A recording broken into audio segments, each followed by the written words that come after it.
problème stoichiométrique. On fait réagir 200 ml d'acide sulfurique avec 6 g d'hydroxyde de sodium. Donc ça, ce sont les réactifs et on connaît les données sur les deux. On obtient du sulfate de sodium et de l'eau. Ça, c'est ce qu'on obtient, ce sont les produits. Et les questions sont quel est le réactif en excès, celui en défaut et la concentration de tous les ions dans la solution finale. Donc il y a une réaction chimique. Il faut écrire cette réaction chimique. Donc de l'acide sulfurique, acide c'est H, sulfurique c'est celui qui a le plus d'oxygène, il est riche en oxygène, donc c'est celui qui correspond à la patate, le sulfate. La valence du sulfate est de 2, l'hydrogène a une valence de 1, et donc ça fait H2SO4. Avec de l'hydroxyde de sodium, l'hydroxyde c'est OH, sodium c'est Na, valence 1 parce qu'il est dans la colonne 1A, valence 1, donc il n'y a pas d'indice dans l'hydroxyde de sodium. On obtient du sulfate. Donc la patate, c'est normal avec un acide sulfurique d'obtenir du sulfate, ça va ensemble, riche et la patate. Sulfate de sodium, Na, valence du sodium est de 1, et dans la colonne 1A, le sulfate c'est toujours 2, comme dans l'acide, et donc la valence du sulfate est croisée pour devenir l'indice du sodium. Et de l'eau, H2O. Voilà, donc c'est un acide et un hydroxyde qui donne un sel et de l'eau, c'est une réaction de neutralisation. Il n'y a pas ici les formules avec les ions, on est sous forme aqueuse, on n'écrit pas les molécules dissociées, on les écrit sous forme moléculaire. Pour les problèmes stoichiométriques, c'est plus simple au départ. Alors 200 ml d'acide sulfurique 0,3 molaire, 0,3 molaire c'est une concentration, et quand on a un volume de solution, parce que c'est une solution quand on a une concentration de 200 ml, on l'écrit en litres. Pour obtenir le nombre de moles, on a des moles par litre, on doit les multiplier par des litres pour pouvoir simplifier ça, et on obtient 0,06 moles. Le NaOH, on en a 6 grammes, ça c'est une masse, 6 grammes, pour obtenir un nombre de moles, parce que pour les problèmes stoichiométriques, on doit travailler avec les nombres de moles, comme l'équation nous dit le nombre de molécules, et j'ai oublié de la pondérer. Donc si on a un sodium et 2 sodium, ça ne fonctionne pas, il faut 2 sodiums. Et sulfate un seul, ça fonctionne. Pour l'eau maintenant, donc OH, 2OH et 2H, donc ça fait 2 molécules d'eau. Voilà, donc pour pondérer ce genre de molécules, d'équations, il vaut mieux rester avec, compter les sulfates, pas compter les soufres, compter les oxygènes, etc., puisqu'on voit qu'ils se retrouvent de chaque côté. Je reprends. Donc la masse de 6 grammes de NaOH, pour obtenir le nombre de moles que ça représente de NaOH, je dois prendre la masse molaire du NaOH. Donc la quantité de sodium, d'hydroxyde de sodium est de 6 grammes, et je prends sa masse molaire de la molécule. Alors si dans cette équation ils réagissent 2 par 2, ça ne va pas influencer le nombre de moles si j'ai 6 grammes.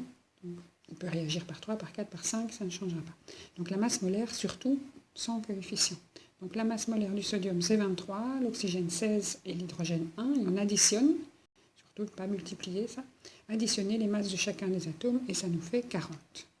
Donc 23 plus 16 plus 1. Et ce sont des grammes par mole, ne pas oublier chacune des unités. C'est dans les consignes, n'oublie aucune unité, inconnue, formule, etc. Donc, masse molaire, grammes par mole. On va diviser, puisqu'on a des grammes et des grammes, on ne va pas commencer à multiplier pour avoir des grammes au carré. Donc on divise 6 par 40 et on obtient 0,15. Donc on a ici clairement une équation où on a des informations sur les deux quantités de réactifs et ça n'a pas été placé dans les conditions stoichiométriques. Les conditions stoichiométriques, c'est si j'avais une molécule pour 2 molécules. Donc si j'avais 0,06 moles ici, je devrais avoir 0,012 moles de celui-là. Ça, ce sera les conditions stoichiométriques où à la fin, on n'aurait plus rien. Donc ici, je n'ai pas 0,12, j'ai 0,15, donc j'ai de trop. Donc c'est celui-là qui est en celui-ci qui est en excès. Je devrais en avoir 2 fois plus, et j'en ai plus que 2 fois plus. Donc celui-ci est en défaut. Alors c'est celui qui est en défaut qui va être consommé complètement. Celui qui est en excès, il restera un excès. Alors consommer complètement un réactif. Donc ça, c'est vraiment regarder au cours du temps, au départ, tout ce qui va se passer pendant la réaction et à la fin. C'est considérer qu'à la fin, je n'aurai plus de ce réactif-ci. Donc au départ, j'ai comme réactif 0,06 mol. Il disparaît, c'est un réactif, et son coefficient dans l'équation, c'est 1. Et donc, c'est assez facile de trouver le coefficient multiplicateur de l'équation. Et donc, celui-ci, les 0,15, il va disparaître 2 fois plus vite, puisque chaque réaction, chaque fois qu'on utilisera une molécule et deux molécules, ben, 2 fois plus disparaîtront. Donc ce n'est pas 0,6 qui vont disparaître, c'est 2 fois 0,6, et donc 0,15 moins 0,12, ça nous fait 0,03. Et ça, c'est donc nos moles en excès. À la fin, j'aurai encore cette quantité-là dans ma solution finale. Les produits obtenus maintenant. Donc au départ, je n'ai pas de produits, et des produits, ça apparaît. Donc les réactifs, ce qui est à gauche, ce que j'ai au départ, ça disparaît. Je mets un moins pour la variation du nombre de moles au cours du temps. Pour les produits, je mets un plus. Et celui-ci va apparaître un par un, et celui-ci va apparaître 2 par 2. Et donc si j'ai fait disparaître une fois 0,6, disparaître 2 fois 0,6, je vais faire apparaître une fois 0,6 et apparaître 2 fois 0,6. Et donc je vais obtenir 0,06 moles de ce sel-là et 0,12 moles d'eau. Alors ça, c'est pour mon problème stoichiométrique. J'ai obtenu toutes mes quantités finales. Maintenant, qu'est-ce qu'on me pose comme question? La concentration en tous les ions présents dans la solution finale. Donc pour l'instant, j'ai des nombres de moles des hydroxydes et des sels. Et ces hydroxydes et ces sels sont tout à fait capables de se dissocier. Donc mon NaOH, mes 0,03 moles que j'ai à la fin ici, cette quantité de NaOH, en fait, dans ma solution, ils sont sous forme de Na+, et de OH-. Donc même si moi j'écris ça sous une forme moléculaire, la signification aqueuse ici signifie en morceaux dans l'eau.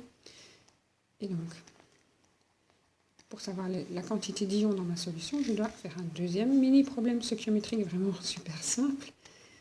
Et les coefficients, c'est 1 NaOH donne 1 Na et 1 OH, 1 Na+ et 1 OH-. Donc tout ce sel, tout cet hydroxyde qui aura disparu aura donné exactement la même quantité, ce 0,3 de chacun de ces ions.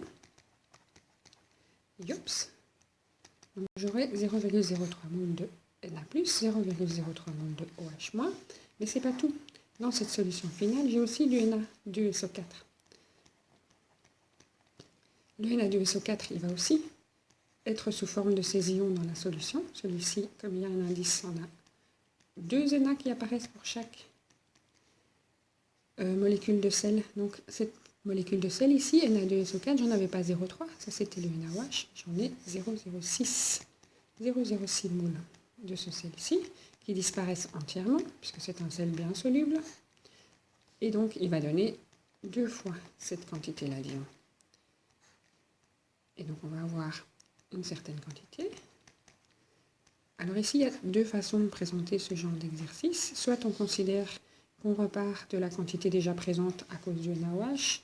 Donc on en a ici. J'ai déjà un petit peu de Na plus qui viennent du NaOH avant de dissoudre mon sulfate de sodium. Et donc 0,3 plus 2 fois 0,6, ça fait 0,15 moles de Na+. Donc ça, c'est mon nombre de moles de Na+, au final, au total, dans les 2 solutions, puisque j'ai déjà pris ça en plus de ceci. Le sulfate, il n'y en a pas qui viennent de l'hydroxyde de sodium, donc c'est cette quantité-ci. Ça, c'est mon nombre de moles de sulfate dans la solution. Et ici, j'ai mon nombre de moles de OH dans ma solution. Je ne tiens pas compte de ces sodiums-ci, puisqu'ils ont été indiqués ici. Alors la question qu'on me demande, c'est pas quel est le nombre de moles de tous les ions dans la solution finale. C'est la concentration. Donc il y a encore un petit truc à faire, c'est qu'avec le nombre de moles, il faut transformer ça en concentration. Alors pour ça, il faut connaître le volume dans lequel se trouvent tous ces ions. En fait, on le sait, puisqu'au départ, on avait 200 ml d'acide sulfurique et on a mis des grains dedans, de la matière solide, donc on n'a pas bougé spécifiquement au volume. On ne va pas tenir compte de cette changement de volume. Donc notre nombre de moles, pour le sodium, de 0,15 moles, on va cette fois-ci diviser. Donc de C vers N, on multiplie par le volume.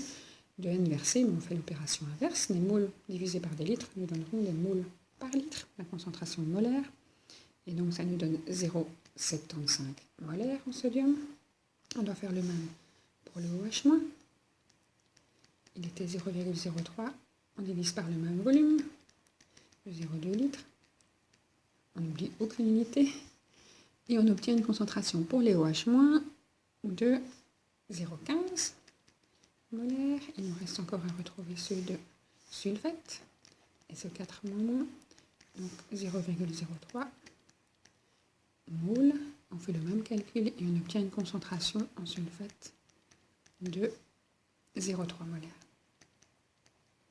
Voilà. Alors on peut réfléchir un petit peu, se dire tiens, mais j'ai la même concentration que ce que j'ai mis en acide au départ. Ben, c'est un peu logique, puisque la seule origine de sulfate, que l'acide sulfurique contient un sulfate, et donc la concentration de l'ion est égale à celle de l'acide au départ. Il se retrouve sous forme de sel, mais la concentration n'a pas changé. Les autres, par contre,